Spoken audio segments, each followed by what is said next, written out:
Olá! O Instituto de Negócios Amway traz grandes empreendedores para compartilhar com você um pouco de sua história e visão pessoal. É isso aí! Esperamos que a experiência destes grandes nomes sirva de inspiração para o seu sucesso.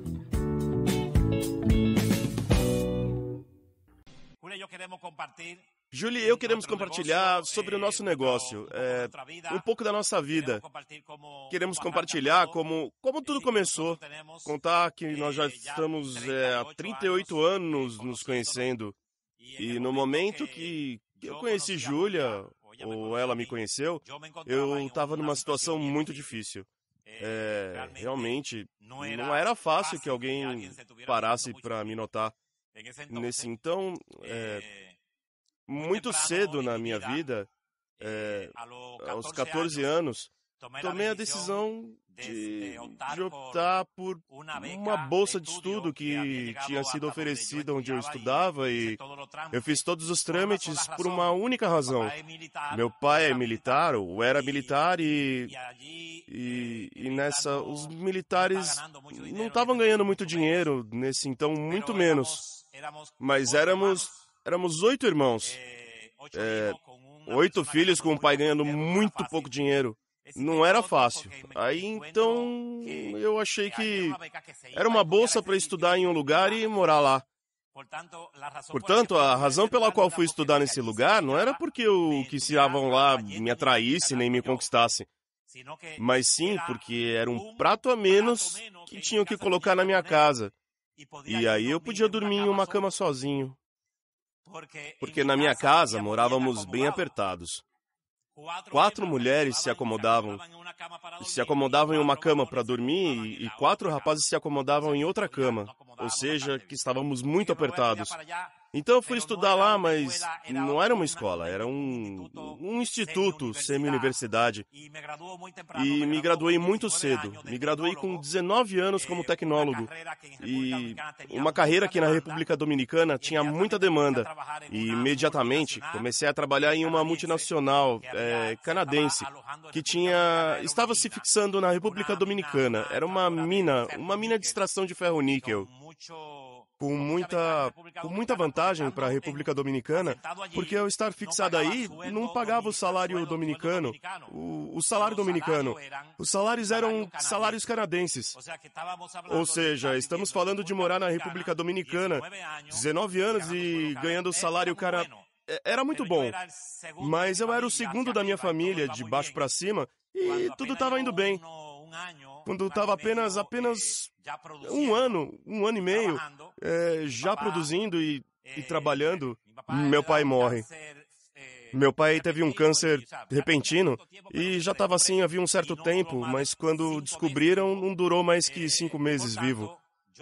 Portanto, eu com 21 anos, e minha mãe também estava doente. Não somente meu pai morre, mas também herdo todas as consequências que isso causou. E continuar criando meus outros irmãos. Me chama no quarto e diz: Vitor, a sua mãe está doente. A sua mãe não pode continuar com toda essa carga. Ele sabia que ia morrer. E me chama sós e chora e diz: quero que, mesmo você sendo muito jovem e não é fácil o que vou pedir, que você se encarregue da família. E eu disse que sim. Meu pai tinha um sonho grande. Era que toda a sua família, todos os seus filhos se formassem, que todos os filhos estudassem. Ele só chegou até o 8º ano de escola, era músico, tocava saxofone e clarinete de maneira magistral. Mas naquela época os músicos também não ganhavam muito dinheiro. E produzia algo. Então, me encarrego da minha família. Sim, eu aceitei. Disse que ia me encarregar deles. Para não estender a história, resumindo, terminei trabalhando para realizar parte do que era o sonho do meu pai. Ele dizia: quero que todos os meus filhos sejam profissionais, que não sejam como eu. E todos os meus irmãos, quando ele morreu, a caçula só tinha 9 meses de vida. E o segundo tinha 3 anos, o seguinte 5, o seguinte 7, 9. E todos os meus irmãos se formaram com nível universitário. Ou seja, fizemos esse trabalho. No caminho, fazendo isso, continuei estudando engenharia porque era tecnólogo e terminei em engenharia civil no nível na Universidade Nacional da República Dominicana. E nesse processo me casei, porque com a situação de estar meus estudos, minha família, minha mãe, meus irmãos, ajudando a todos. No caminho me sinto muito pressionado.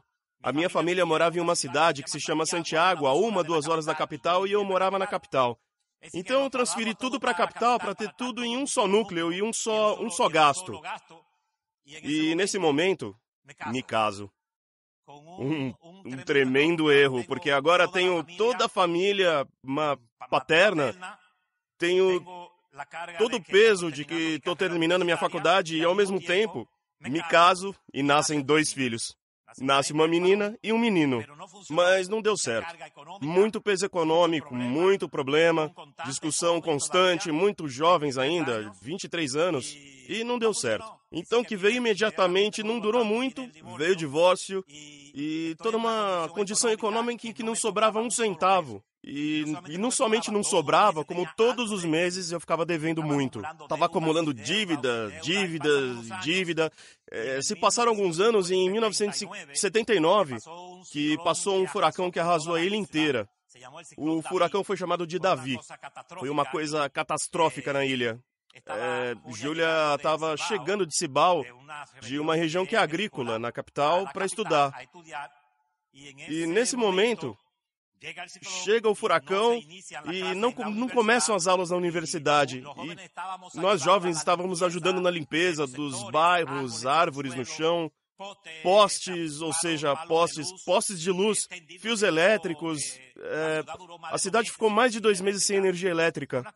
Um desastre muito grande. E nesse processo conheço Júlia. Bem, eu tinha 19 anos de idade. Eu acho que tinha menos em alguns aspectos. Mas sim, já tinha coragem de começar a viver de forma independente. Porque eu venho de uma família pequena, de 3 irmãos. Eu sou a mais velha. E eu não fui criada com os meus pais. Cresci com a minha avó na cidade. Meu pai vem do campo. Meu pai mal aprendeu a ler e escrever. E nós o ensinamos e depois o alfabetizamos. E terminamos de alfabetizá-lo. Ele conta que quando se apaixonou pela minha mãe, começou a escrever as primeiras palavras. Vejam o que faz o amor. Então, vem a minha irmã, a segunda, e vem o meu irmão, que é muito mais novo, que quase não morei com eles. Ou seja, a minha família estendida são vocês, mas vocês também são minha família de sangue. Vocês são minha família de sangue. E além disso, eu também venho de uma família em que minha avó tinha os olhos de uma cor azul esverdeada e o cabelo cacheado até aqui. E eu sou aqui totalmente diferente. Totalmente diferente, porque o meu pai era um homem negro, mas eu não pareço em nada com meu pai. Fisicamente, eu me pareço com a minha mãe, que tinha o cabelo como de uma família oriental, ou seja, uma mistura totalmente diferente. É como você ter uma pessoa totalmente diferente na casa. E da mesma forma, eu também era diferente. Então, eu venho de uma mãe sonhadora, de pais sonhadores, do campo, trabalhadores. Embora minha mãe fosse da cidade, ela foi morar no campo. Ou seja, eu conheço a vida do campo e é muito dura. Uma vida muito dura, embora eu não a tenha vivido. E a verdade é que eu só gosto do campo para as férias. Eu nasci para morar na cidade. Mas sim, eu conheci o que é força de morar, de trabalhar. 100 homens, 50 homens. Meu pai nasceu sem nada. E chegou até uma certa quantia de dinheiro com que podia sustentar muito bem. Não vou dizer que éramos ricos, mas tínhamos bastante solidez. Conheço o Vitor passando por muitas situações. Eu também venho de certas situações. Venho de uma família de pais divorciados, de muitos divórcios. Ou seja, meu pai já tinha tido outra união. Depois se casa com a minha mãe. Depois de 20 e tantos anos se divorciam. Em seguida, depois da minha mãe, mais outra união. E venho de uma família pequena, mas muito subdividida. Pode-se dizer que é uma família atípica. E a minha família vem dessa situação também. Vem desses problemas de que se divorciam como se não fossem nada. Então eu pensei, quando eu me casar, eu também não achava que o casamento fosse tão longo. Eu achava que durava 3 meses. Verdade, eu achava que era de 3 meses e pronto, saio de férias e de novo. Mas eu sou bobo. Fizemos 35 anos, não faz muito tempo. E procurei um advogado para que ela assine comigo mais 35 anos.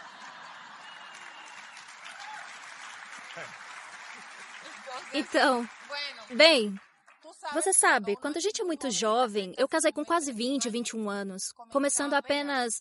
Já tinha uma carreira, já trabalhava desde muito jovem.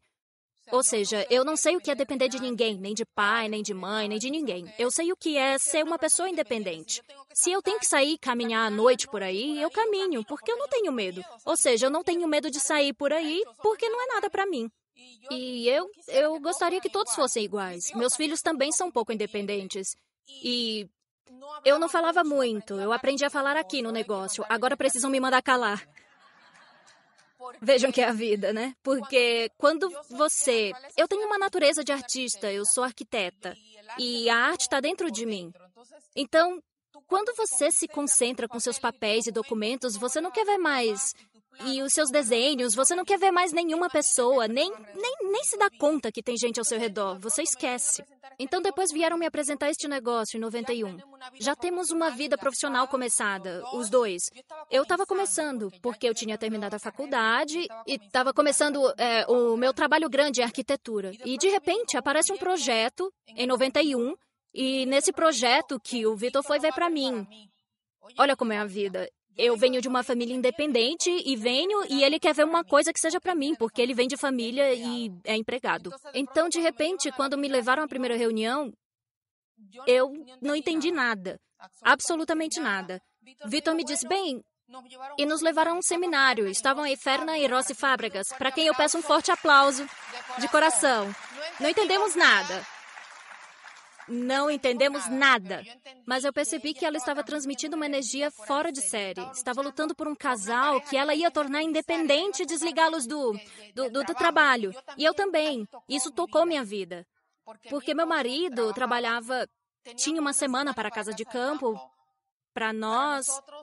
E nunca conseguimos desfrutá-la juntos, porque íamos à praia e já era na metade, chegávamos mais tarde, porque nunca tínhamos tempo para nada. Porque na Semana Santa ele vinha aos Estados Unidos estudar e aí mandavam ele para diferentes lugares do mundo. Muitas vezes eu acompanhava, mas outras vezes com filhos pequenos, sem ter ninguém para cuidar deles, vivendo só mesmo para trabalhar. Então eu pensei, uau, mas isso dá tanto dinheiro? Então acho que vale a pena começar uma coisa diferente. E depois nos levaram onde é até Melina, que é quem leva o negócio na República Dominicana. E ela abre um livro de sonhos, de como era o estilo de vida de quem se tornava diamante. Olha, quando tocou... É o Profile. Era um livro que se chamava O Profile. Alguns de vocês já o conhecem. E quando eu vi todo esse sucesso, e toda essa gente com roupas finas, e essas casas tão grandes, eu disse, esse lugar tem que ser para mim, porque isso tem que ser um paraíso, no mínimo. Então, isso começou, digamos, a me cativar. Mas, obviamente, Vitor foi muito sábio. Fomos de Santo Domingo a Santiago, porque foram nos buscar para assinar o kit. E o Vitor entregou o dinheiro para mandar buscar o nosso. E eu disse a ele, mas... E aí me ligam para dar parabéns no dia seguinte. O senhor com quem assinamos, que fazia parte da nossa linha de patrocínio, e me diz, eu tô te ligando para dar os parabéns porque vocês entraram no negócio. Olha, eu acho que eu tirei esse homem do negócio. Porque eu disse imediatamente para ele. De qual negócio? Porque eu não entrei em nenhum negócio. Porque eu não tinha contado para ela que eu tinha deixado dinheiro. Ele nunca me disse. O meu irmão foi meu patrocinador.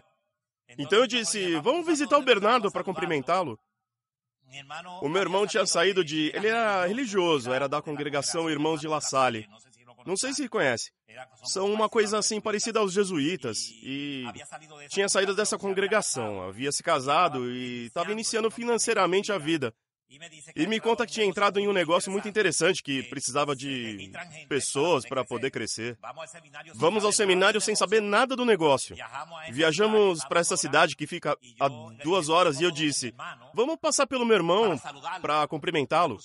Mas eu fui lá para deixar o dinheiro. Não porque já estivesse convencido que iria fazer o negócio Amway, mas sim para dar um voto de confiança, para que ele sentisse que alguém já tinha entrado com ele.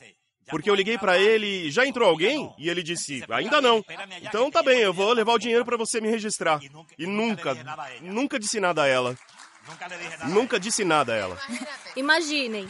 E, de repente, eu comecei a gostar. Eu fui pela primeira vez a uma OE.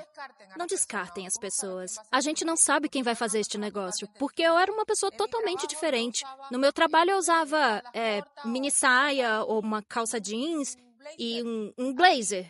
Assim. E eu cheguei assim, com roupa mais ou menos casual, mas com roupa curta, porque eu era apenas uma garota jovem. Era muito mais jovem. Eu era muito mais jovem quando entrei no negócio. Mais jovem. Mais jovem, isso. Então, de repente, eu disse, é pra vestir saia?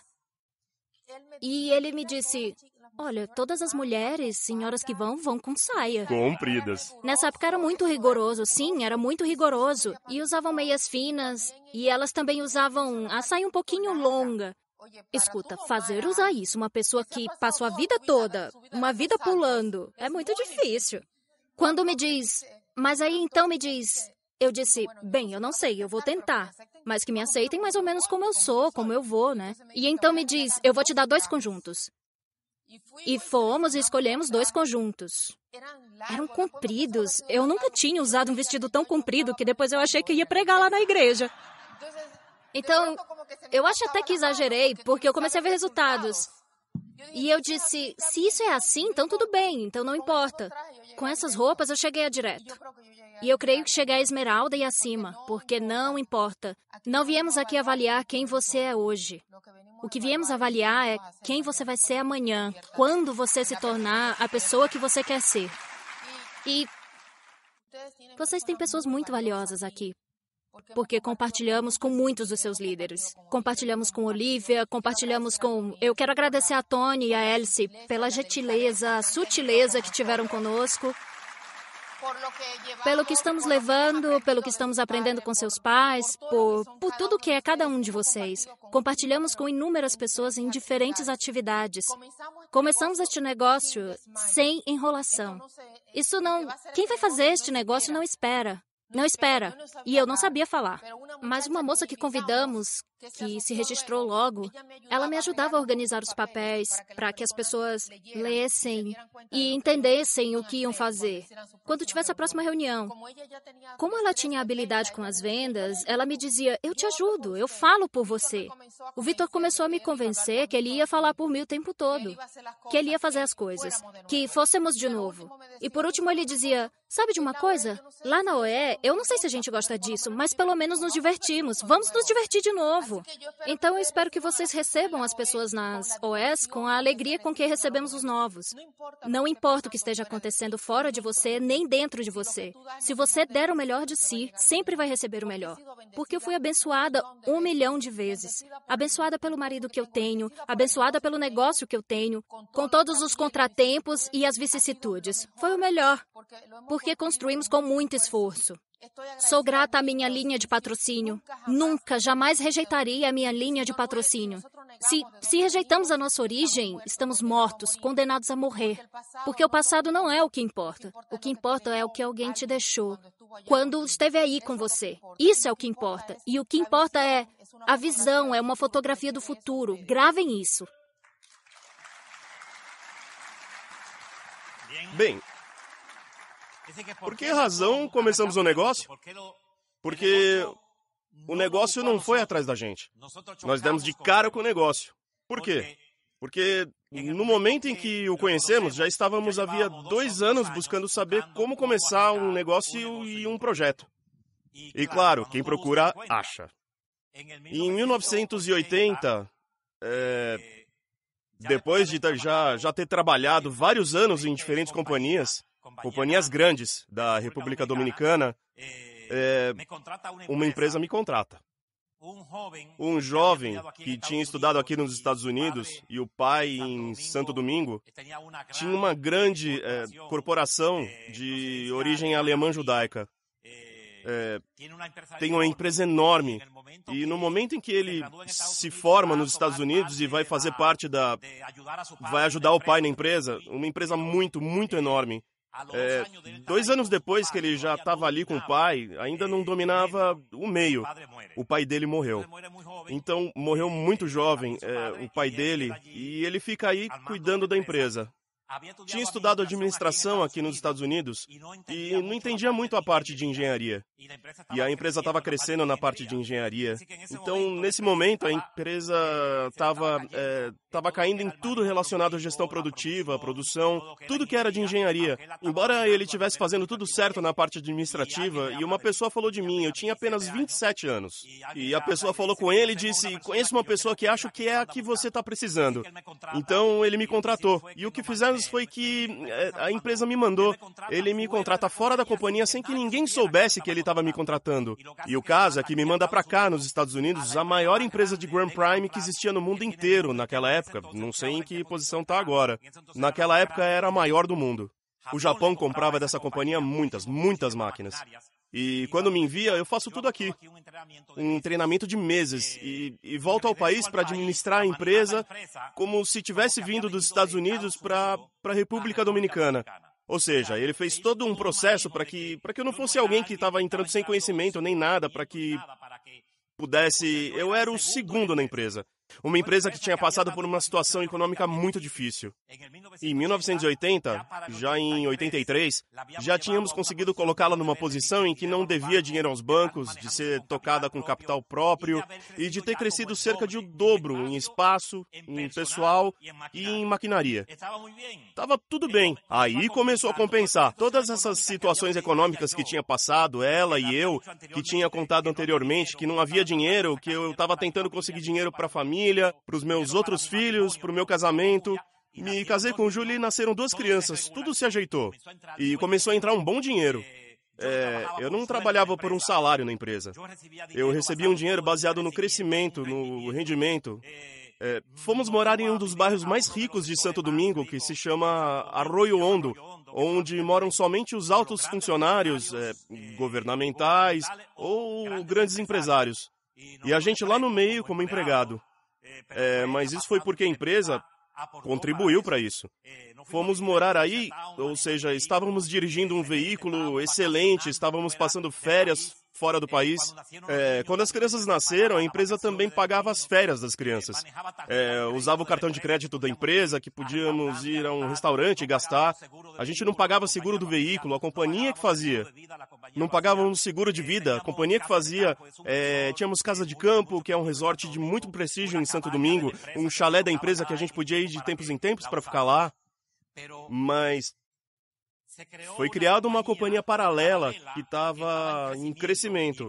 E em 1986, eu trabalhava o tempo todo que fosse necessário. Se tivesse que ficar depois das 5, mais 4 horas na empresa para resolver um problema que não queríamos deixar para o dia seguinte, eu ficava. E Júlia esperava tranquila, porque eu chegava às 9 da noite. E isso não acontecia só um dia, acontecia com muita frequência, e não era fácil. Mas em 86 ela me disse, quando essa empresa terminar de se estruturar por completo, uma empresa milionária, você vai ter participação nas ações dela. E o que aconteceu que em 1989, quando terminaram tudo ali, organizaram todos os documentos, me fizeram assinar tudo com os advogados. E ela sempre me dizia, você está trabalhando muito duro. E eu, mas vale a pena, porque vamos ser donos. Ou seja, sócio e dono de parte das ações da empresa. E a gente estava nas nuvens.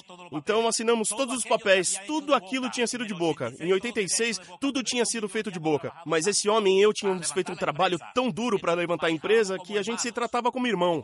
E quando ele dizia, vamos ter isso e aquilo e isso, para mim, isso de chamar um advogado e dizer, assine aí para eu acreditar em você, não fazia sentido. Era tudo muito de família. E em 89, quando assinam todos os papéis e fazem tudo isso, elaboram todos os dados e eu achei que estava tudo certo e válido, tudo guardado, e eu pensei, já somos parte dos donos da empresa e estamos felizes. Estávamos muito bem e em 1990, quase chegando a 91, 90 e tanto, um dia, não sei o que, eu fiquei na empresa resolvendo alguma coisa e me deu uma coisa que eu disse, deixa eu abrir o cofre. Eu tinha acesso ao lugar onde estava toda a documentação da companhia. E eu vou abrir. Nunca tinha pensado em abrir.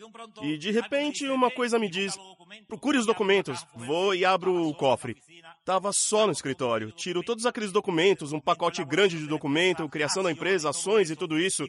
E começo e reviso, procuro aqui e busco em outra pasta quando chego onde estão as ações e de repente aparece meu nome com a ação de $1. Ou seja, sócio da empresa com uma ação de $1. E ela nunca se queixou comigo pelo tanto que eu trabalhava. Nunca se queixou porque dizia, não, é que eu não sou um simples empregado. Então o meu grande problema nesse momento era como voltar para minha casa. Ou seja, não era simplesmente por que e como fazer, mas sim como ir para casa e explicar para minha mulher, para essa senhora que tinha me aguentado, que tinha me entendido, que tinha me deixado trabalhar no domingo quando era preciso e dizer para ela que não tínhamos nada.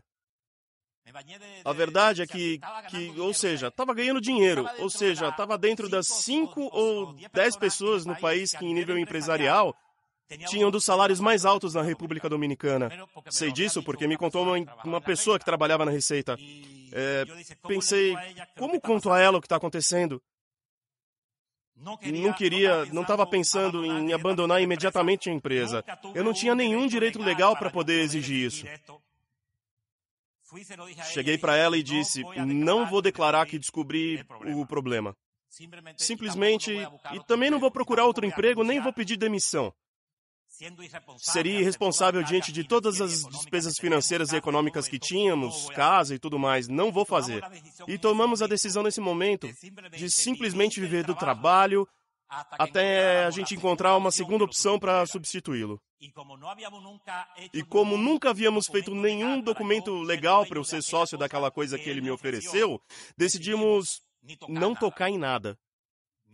A minha vontade era agarrar aquela pessoa e sentar e dizer de tudo, mas não fizemos. Ela simplesmente disse, é hora de você e eu começarmos a fazer alguma coisa diferente.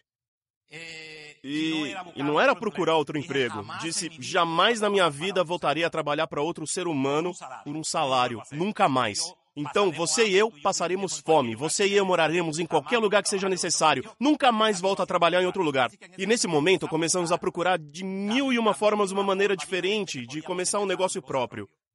Sem muito capital. Tínhamos criado um estilo de vida de muitos gastos e não tínhamos economizado dinheiro. Tínhamos alguma coisa, mas não tínhamos economizado dinheiro. Então, a partir desse momento, começamos a economizar dinheiro.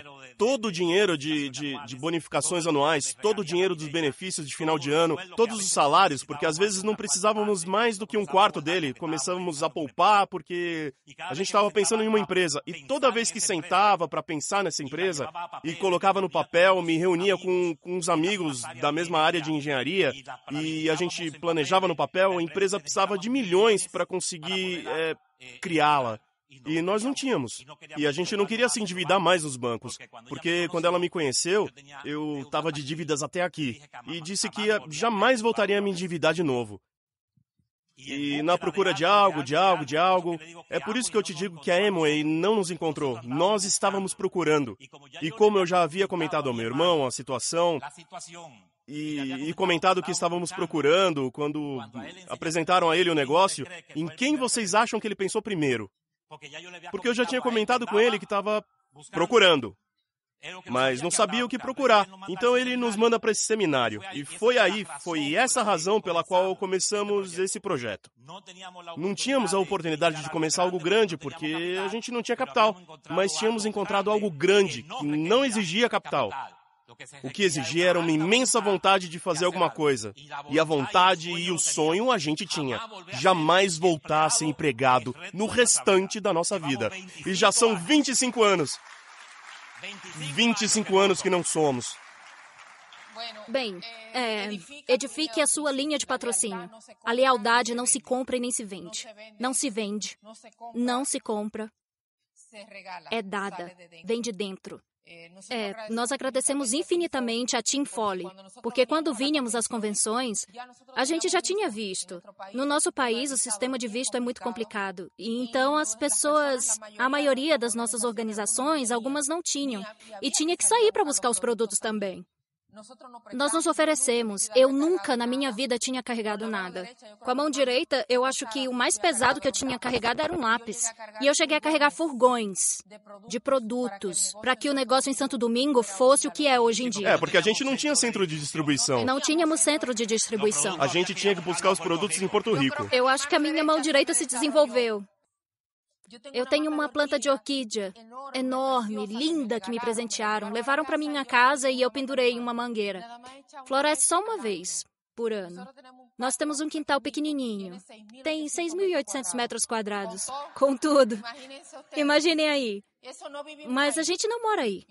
Imagine que você mora em um quintal e que seu quintal seja como um pequeno resort. Assim é a nossa casa, o nosso quintal. Conseguimos isso com este negócio. Quando as pessoas dizem, que lindo, que quintal, que isso, que aquilo, isso foi pago com a Amway, cada centavo. Então, Marina, já sabe no negócio que está com a Lili. Vocês já sabem no que cada um de vocês está. E sabe de uma coisa? Eu achava que a minha orquídea era grande e linda. É grande e é linda. No dia do meu aniversário, o Vitor me subiu em uma mesinha e eu tirei uma foto com a minha orquídea. Eu toda arrumada e ela perfeita, linda. Até que me convidaram para um lugar onde tem aí um orquidário lindo, tem um jardim botânico e tem uma senhora que tem um orquidário particular dela. Ela até vende tudo mais, mas ela o mantém. É como seu deleite, a sua paixão. E ela tinha tantas orquídeas, e eu vi tantas, que disse para a empresária, que é uma diamante da nossa organização, eu achava que tinha orquídeas, até que eu fui ao orquidário, Orquidomos, que é como se chama o lugar. Quando eu vi a senhora, como cuidava e como tinha tantas orquídeas exóticas, eu espero que você saiba que existe um Havaí à sua espera. E que não importa o que aconteça, aconteceu de tudo conosco. Aconteceu de tudo. Tem coisas que a gente nunca contaria a vocês aqui no palco. Sabe por quê? Porque depois de termos chegado onde estávamos, passamos 2 anos sem carro. Porque perdemos os carros. Mas sabe de uma coisa? Já éramos Esmeralda. Tínhamos uma organização imensa. Ganhamos dinheiro neste negócio desde que começamos o negócio. Muito dinheiro. Muito dinheiro. Aqui tem dinheiro que nem dá para contar. Mas sabe de uma coisa? Tem que se esforçar. Mas eu vou te dizer uma coisa. Uma das coisas mais lindas que aconteceu com a gente foi o que o meu marido sempre disse. Que no programa A Ilha de Hildegan, o anão sempre ia ao Havaí. Vocês viram o Hildegan? Não é Hildegan. Perdão, é a Ilha da Fantasia. Ilha da Fantasia. É a Ilha da Fantasia. E ele sempre dizia que um dia a gente... Bem, como os namorados prometem mundos e fundos e depois você fica sem fundo. Porque imaginem, então de repente vai me levar para o Havaí quando mal tínhamos o que comer. Mas quando a gente não tinha nem um centavo, eu sempre dizia, quando víamos o programa, um dia, o programa sempre, não sei se lembram dela, quando chegavam os convidados na ilha, colocavam neles um colar do Havaí, o anão vinha e tudo era uma comédia. Era uma comédia. E eu dizia pra Júlia, um dia você estará numa ilha assim do Havaí e vão nos colocar quando a gente não tinha nenhum centavo, nem sequer para fazer um turismo interno dentro da ilha. E chegamos ao Havaí. E nessa tarde nos dizem que não. Essa noite nos vestimos, fomos a um centro cultural.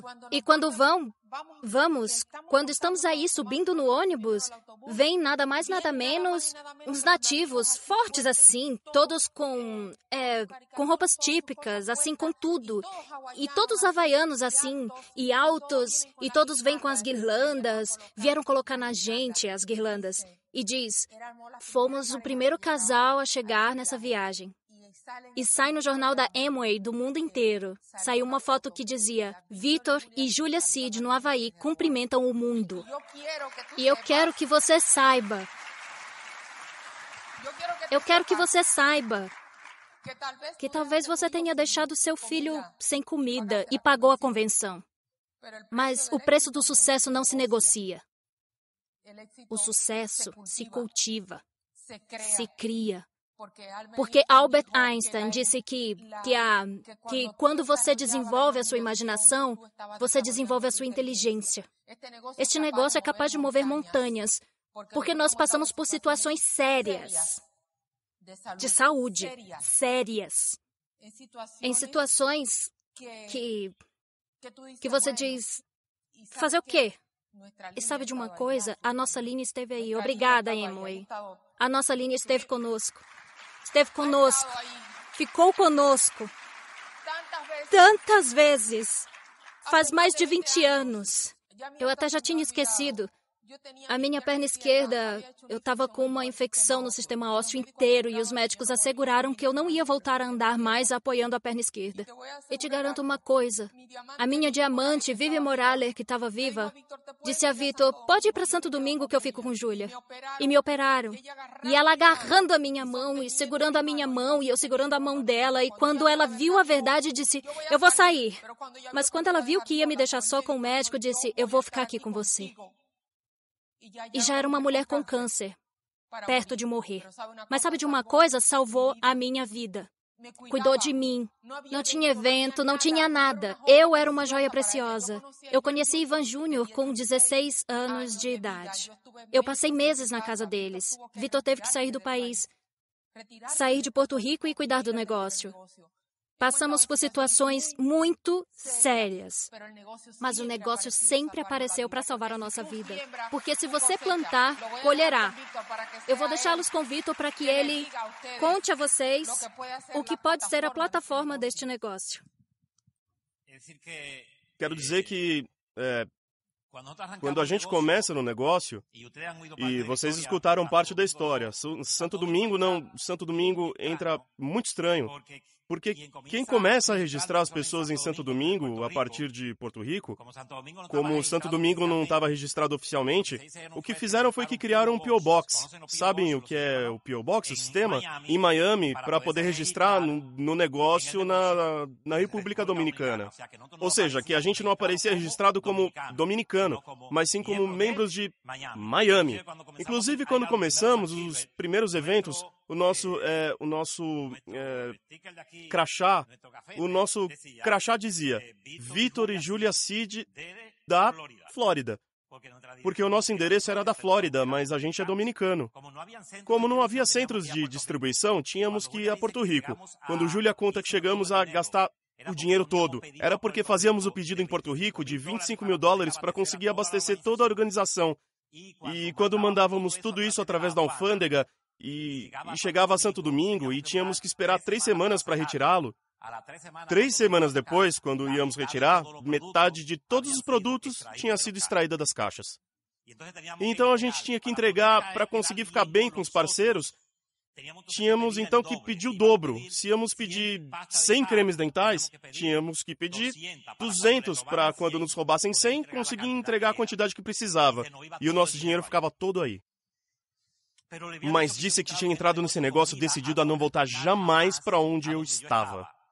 E não tínhamos capital para começar outra empresa. E sabíamos que esse negócio funcionava. Sabíamos que funcionava e que a situação que tínhamos não era por causa da Amway.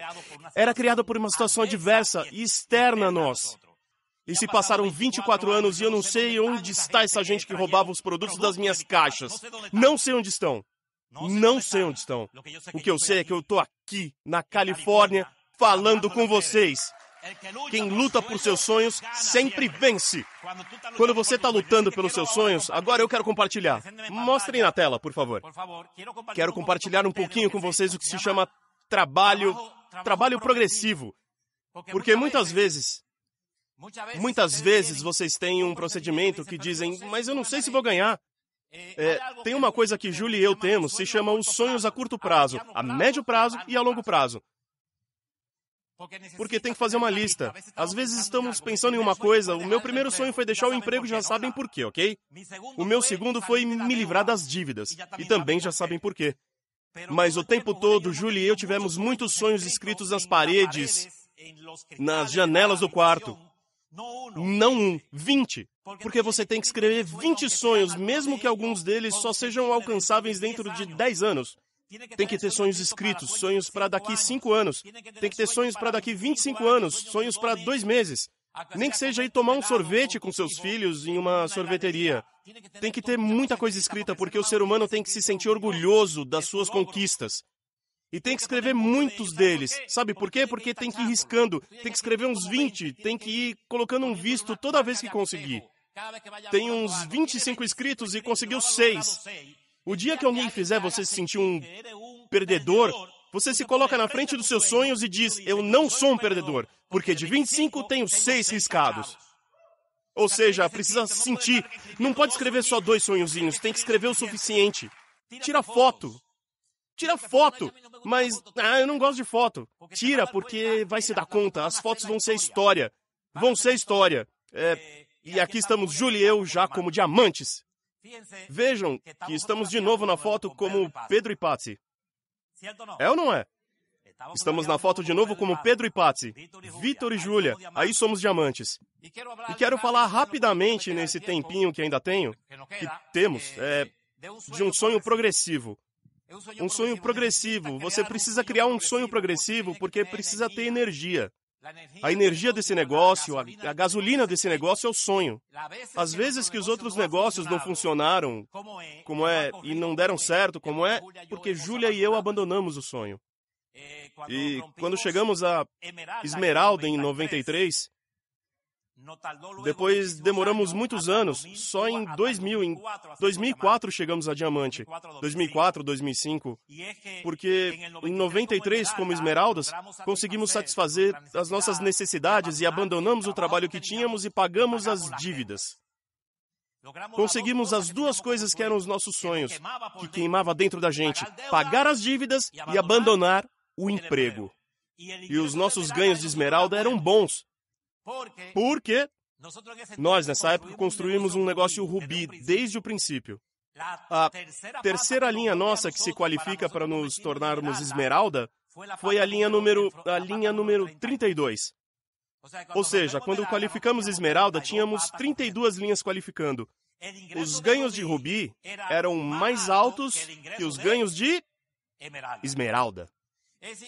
E uma vez, Pedro foi a Santo Domingo e viu toda a nossa estrutura do negócio e os incentivos e coisas assim, estava nos assessorando e me disse, uau, você está ganhando como Esmeralda quase o mesmo que um diamante. Então, como estávamos tão bem, estávamos pagando tudo, estávamos pagando as faturas, estávamos pagando isso, estávamos comprando um carro novo, estava sobrando dinheiro, matamos o sonho e não voltamos a criar novos sonhos. Ficamos administrando o negócio. Fazíamos isso bem, mas ficamos assim administrando o negócio. Sem dúvida alguma, isso não falha, senhores. Se vocês se dedicar a administrar o negócio e deixar de colocar novos sonhos que ardam e que obriguem você a chegar a um nível mais alto, o negócio estanca. Na maioria dos casos, o nosso estancou pouco e não teve uma queda vertiginosa que nos obrigasse a procurar emprego de novo. Não aconteceu isso. Mas congelou. Congelou. E como estávamos mantendo os grupos, pouco a pouco, o negócio parou de crescer. E peço que hoje você analise o porquê alguma coisa grande está ardendo em você para fazer esse negócio. Porque se quiser crescer e quiser mudar de nível e quiser chegar ao nível de diamante e acima, precisa ter sonhos grandes, não pode ser com um sonho pequeno. E foi o que aconteceu com a gente. Então, em 2002, que nos encontramos com Tim Foley. Contei essa história na reunião de liderança essa manhã. Nos encontramos com Tim Foley e Tim Foley nos revive de novo. A razão pela qual devemos voltar a crescer. Em 5 minutos me explicou uma coisa que nos levou a diamante 5 meses depois de ter se reunido conosco. Depois de termos passado 14 anos tentando nos qualificar. Em 5 meses, começou a qualificação a diamante graças aos 5 minutos que Tim Foley nos dedicou. Senhores, a assessoria, o contato com a equipe de apoio e ser fiel a essa equipe de apoio, que eles acreditem em você, que quando eles vejam você, possam ter confiança para falar com você, porque você abriu a porta para que façam isso. Para a minha equipe de apoio, o meu coração está aberto para que, se tiverem que me dizer alguma coisa, boa ou ruim, o que for, digam sem achar que eu me sinto ofendido. Porque é a única maneira que eles vão me dizer o que precisam dizer, no momento exato e preciso e exato na forma que tem que dizer. Mas às vezes colocamos um basta na nossa equipe de apoio, detemos quem está trabalhando com a gente, dizemos, não vem me dizer coisas que eu não quero ouvir.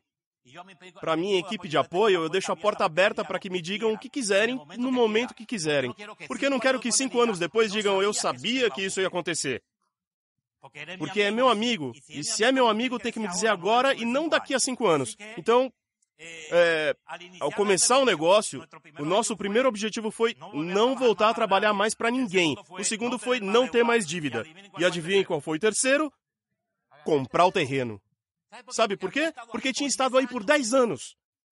Tinha estado na nossa mente por 10 anos. Ou seja, não pode matá-lo.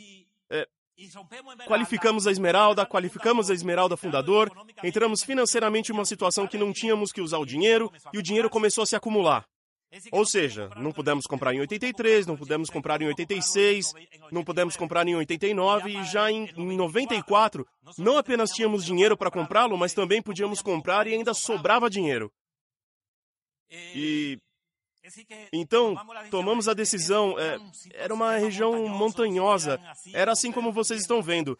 Então, começamos a fazer modificações. Vou contar porque chamei de sonho progressivo. Porque a ideia não era fazer com isso uma coisa instantânea, era algo que estava em progresso. E toda vez que a gente pensava em um novo PIN, a gente tinha um porquê.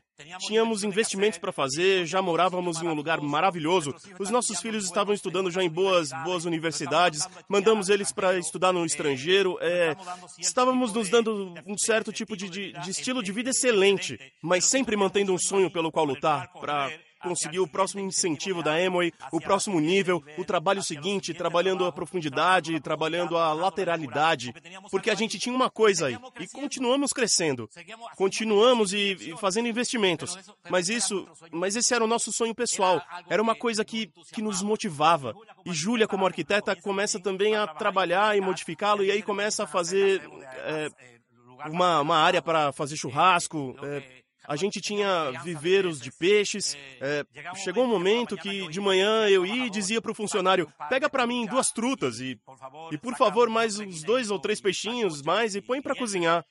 E tomava café da manhã com peixe do meu lago, da casa, com macarrão também feitos aí. Mas isso qualquer um pode fazer. Sei lá, qualquer um pode fazer, mas eu fazia e eu adorava. Então, se continuamos fazendo modificações, hoje em dia, esta é uma parte dos funcionários fazendo uma limpeza. Essa é a equipe de construção. Tudo projetado por Júlia. Júlia, eu tirei ela da arquitetura. Digo que tirei porque ela tinha apenas 1 ano e meio já exercendo. Conhecemos o negócio. O negócio começa a nos dar dinheiro para ela não precisar mais exercer. E me deu um pouco de pena, eu disse, uau, ela parou muito cedo. E ela vive a arquitetura. Ela adora. E pensei, como não deixei que ela desenvolvesse, agora eu vou fazer projetos e vou criar investimentos nos quais seja ela quem cria o projeto, nos quais ela será a arquiteta. E seja ela quem dirija os locais de trabalho. Senhores, ainda há muito o que fazer. A Amway está colocando muitas coisas à nossa disposição. Está fazendo mudanças maravilhosas. Mas a Amway está colocando a gente para trabalhar, não para você tentar se qualificar 1 ano. Está dando os incentivos para que você se motive para se qualificar no 1º ano. Trabalhe duro para se qualificar no 2º, o 3º. Está dando recompensas Rubi que permitam a você batalhar para chegar a Esmeralda, a Diamante e a Diamante Executivo. Está colocando na sua mão a razão e a raiz verdadeira desse negócio, que é construí-lo para sempre, e construí-lo como uma herança, e construí-lo como um legado, e tornar-se com esse negócio livre e independente, e estar em 2019 no A60. Adoramos vocês! Esperamos que as experiências compartilhadas aqui contribuam para o seu sucesso, tanto pessoal como profissional. Até a próxima!